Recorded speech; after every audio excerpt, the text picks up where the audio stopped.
अस्सलाम वालेकुम my YouTube family. कैसे हैं आप सब लोग? मैं अल्हम्दुलिल्लाह बिल्कुल ठीक ठाक हूँ और उम्मीद है कि आप सब लोग भी बिल्कुल खैरियत से होंगे।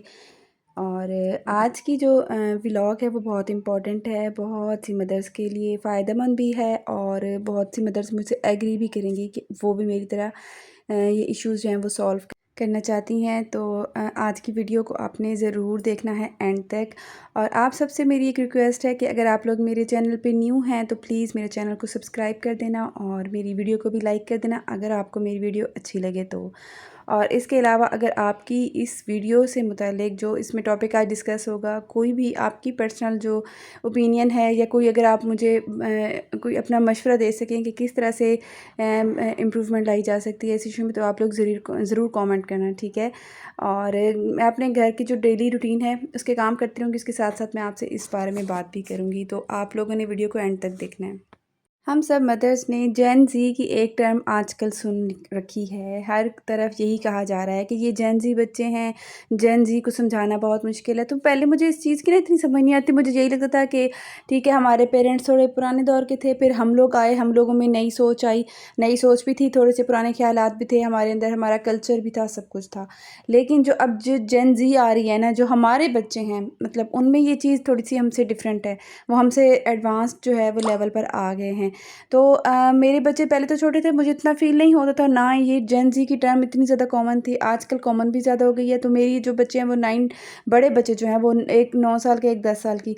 तो उनमें अब ये जेन ज़ी के जो जरासीम है वो मुझे नज़र आने शुरू हो गए हैं। तो मैंने कहा चलो इस पे सर्च भी करती हूँ, फिर मैं आपसे डिस्कस भी करती हूँ, आप लोग इस बारे में क्या कहते हैं।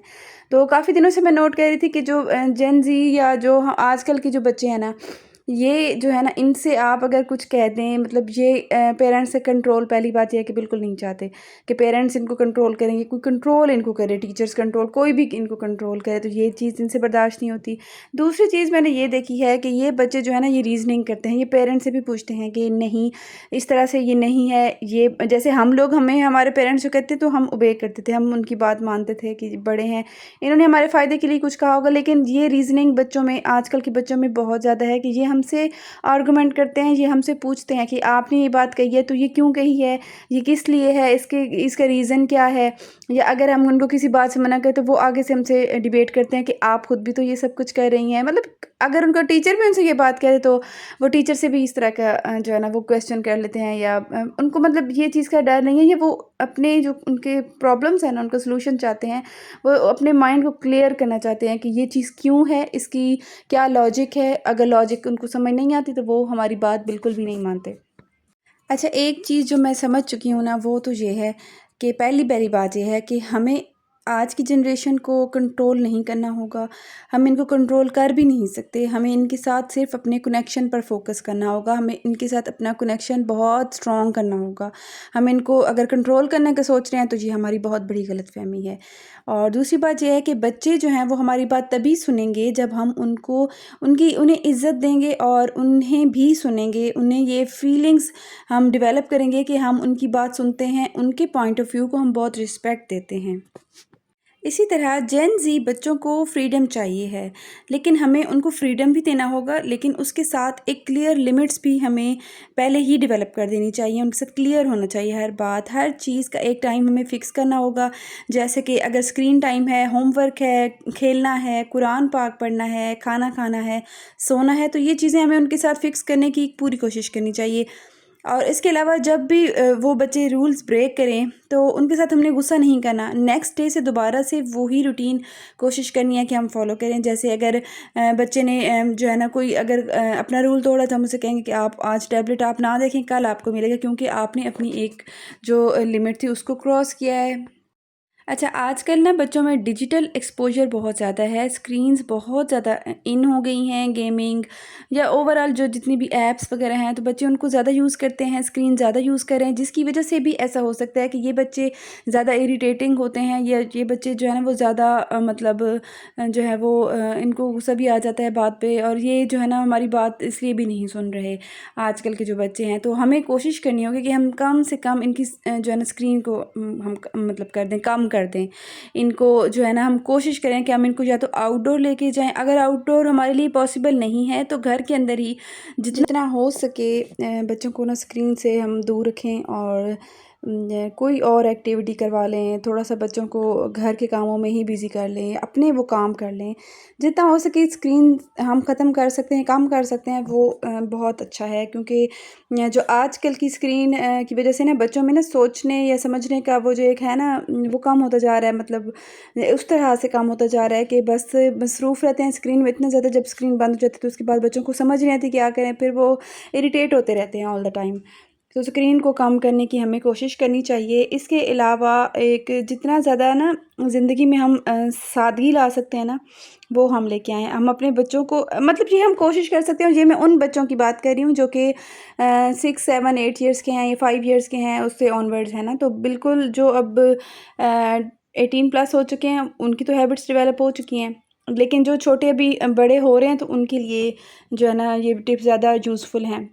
शुक्रिया और सॉरी करना की हम प्रैक्टिस करवाएँ, और इस चीज़ का एहसास भी उनके अंदर हम पैदा करें कि अगर किसी ने हमारे साथ कोई अच्छा किया है, अच्छी बात की है, तो हमें उसका शुक्रिया अदा करना चाहिए। लेकिन अगर हमसे कोई गलती हो गई है तो हमें उसकी सॉरी भी कहनी चाहिए, आगे कोई भी हो।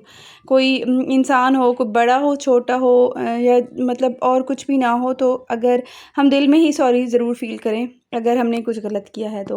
और इसके अलावा बच्चों को बेड टाइम से पहले दुआ की जो इम्पोर्टेंस है वो ज़रूर हमें याद करानी चाहिए। मतलब जो दुआ के ऊपर हमारा ईमान है वो हमारे बच्चों में भी ज़रूर जो है वो डेवलप होना चाहिए, और दुआ की ताकत जो है उसके बारे में बच्चों को हम ज़रूर रियलाइज़ करवाएँ, ताकि ज़िंदगी में कभी भी वो बड़े हो जाएँ, जितना भी ज़्यादा डिजिटल दौर आता जाए, उनको पता हो कि और अगर वो दुआ करते रहेंगे और उसको उनको पता है कि दुआ में कितना ज़्यादा ताकत है, तो वो जो है ना ज़िंदगी में मतलब कभी भी जो है भटकेंगे नहीं इंशाल्लाह।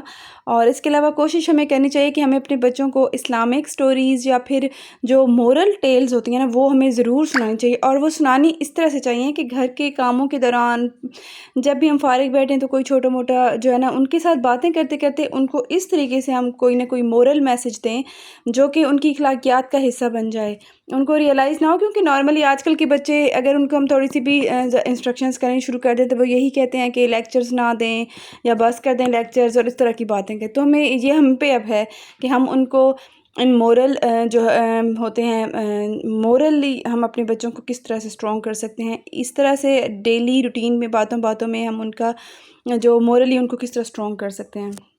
इसके अलावा ना पॉजिटिव रीइंफोर्समेंट भी बहुत ज़रूरी है। यानी अगर आपका बच्चा अच्छा बिहेव कर रहा है, तो उसको सिर्फ़ गुड ना कहें। ये वो बच्चे नहीं हैं जो हम थे। मतलब हमें तो हमारे पेरेंट्स अगर अच्छा कह देते तो हम उस पे बहुत खुश हो जाते थे। लेकिन आज के जो बच्चे हैं ना, इनको मोटिवेट रखने के लिए और इस मोटिवेशन पे कायम रखने के लिए हमें इनको बार-बार मोटिवेट करना होगा। हमें इनको बार-बार, या इनको छोटी-सी भी अगर ये कोई अच्छा काम कर लें तो उनको बहुत ज़्यादा एप्रिशिएट करने की ज़रूरत है, ताकि ये उस चीज़ को कंटिन्यू करें। अच्छा, जो आजकल के बच्चे हैं ना, वो बहुत इंटेलिजेंट हैं माशाल्लाह। उनके ये एक प्लस पॉइंट भी है कि वो माशाल्लाह बहुत इंटेलिजेंट हैं, बहुत क्विक होते हैं और छोटी-सी बात बहुत जल्दी क्विक करके अंडरस्टैंड कर लेते हैं, चाहे वो छोटी एज के भी हों। तो ये बच्चे जो है ना, ये हमारी बातों को इतना नहीं सुन रहे होते, जितना वो हमारी पर्सनैलिटी और हमारी जो हम जो प्रैक्टिकली कर रहे होते हैं ना, उनको फ़ील कर रहे होते हैं, उनको समझ रहे होते हैं। तो अगर हम चाहते हैं ना कि हमारे बच्चे अच्छे इंसान बनें, तो हमें सबसे पहले ये करना होगा कि हमें खुद जो है वो उन सारी अच्छी बातों को खुद अडॉप्ट करना होगा। हमें खुद रिस्पेक्टफुल बनना होगा, हमें खुद पीसफुल बनना होगा। तभी जाके जो बच्चे हैं वो भी पीसफुल बनेंगे। अगर हम चाहते हैं कि हमारे बच्चे आहिस्ता आवाज़ में बात करें, तो ऐसा मुमकिन नहीं है कि हम खुद शाउट कर रहे हों और हम उनसे कहें कि आप आहिस्ता आवाज़ में बात करें।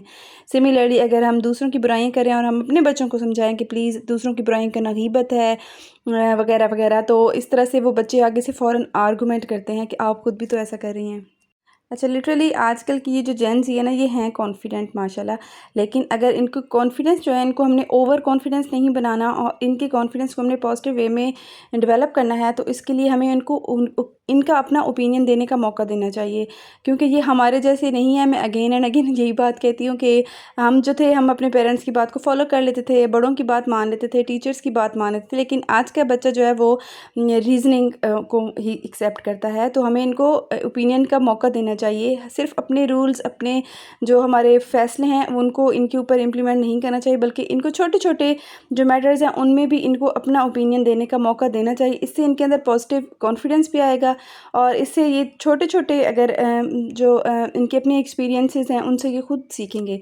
तो इससे ये ज़िद्दी भी नहीं बनेंगे, समझदार भी बनेंगे, क्योंकि ज़िद्दी बच्चे तभी बनते हैं जब उनकी बात ना मानी जाए। तो छोटी-छोटी अगर हैं, इश्यूज़ हैं या बातें हैं, उनमें अगर इन्हीं की ओपिनियन मान ली जाए तो ये जो है वो इससे ये समझदार बनेंगे, ज़िद इनकी ख़त्म हो जाएगी। तो क्योंकि आजकल के जो बच्चे हैं वो ज़िद्दी तो हैं, तो उनकी ज़िद ख़त्म करने का एक ये भी तरीका है। तो बस ये कुछ पॉइंट्स थे जो मैंने जिन पे सर्च की थी और जो मुझे लगा कि मैं आपके साथ भी शेयर करूं और जो मुझे यूज़फुल भी लगे थे कि अगर ये छोटे-छोटे हैं, ये इतने मुश्किल नहीं हैं। हाँ, जहाँ पे हमारे बच्चे कुछ बहुत गलत करने जा रहे हैं, गलत फ़ैसला करें, वहाँ पे बीइंग अ पेरेंट हमें जो है ना उनकी सलाह ज़रूर करनी चाहिए, लेकिन छोटे-छोटे मामलात में हमें उनको ओपिनियन और उनको थोड़ी-सी स्पेस देनी चाहिए ताकि वो खुद डिसाइड करें अच्छा और बुरा, और उन एक्सपीरियंसेस से ताकि वो सीखें। तो ये थी मेरी वीडियो। मैंने कोशिश की कि जिन लोगों के बच्चे भी ग्रोइंग एज में हैं, मैं उनको थोड़ा-सा उनकी हेल्प कर सकूँ और मैं खुद भी इससे जो है ना एक एक्सपीरियंस गेन करूँ। आप लोग मुझे कमेंट्स में ज़रूर बताना आप लोग क्या सोचते हैं, और इन बच्चों की तरबियत के लिहाज से अगर आपके पास मज़ीद कोई यूज़फुल टिप्स हैं तो प्लीज़ मेरे साथ ज़रूर शेयर करना। मुझे बहुत खुशी होगी। दुआ में याद रखिएगा। मिलते हैं नेक्स्ट व्लॉग में। अल्लाह हाफ़िज़।